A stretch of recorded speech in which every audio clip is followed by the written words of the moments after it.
Hi guys, welcome to Total Technik. Today we're going to be showing you how to use this little tool that comes attached on the side panel. When you remove the side panel from the end of your dashboard to access your fuses, you end up with this and a little tool. I'm going to show you how this tool works and how you can remove a fuse.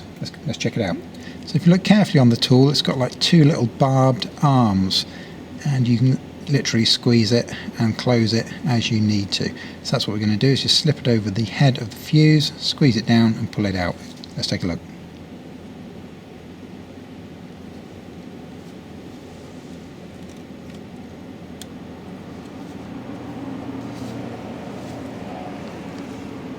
So that's how this little tool works. It's as simple as that, and you just squeeze it again.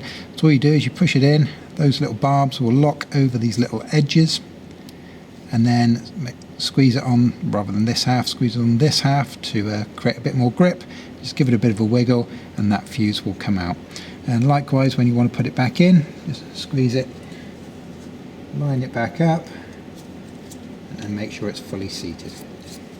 So there you go guys, that's how you use this tool. If it's been helpful for you, please be sure to hit the like before you go, and be sure also to subscribe to our YouTube channel where we have hundreds more Audi videos waiting for you to check out. Thanks guys, see you again.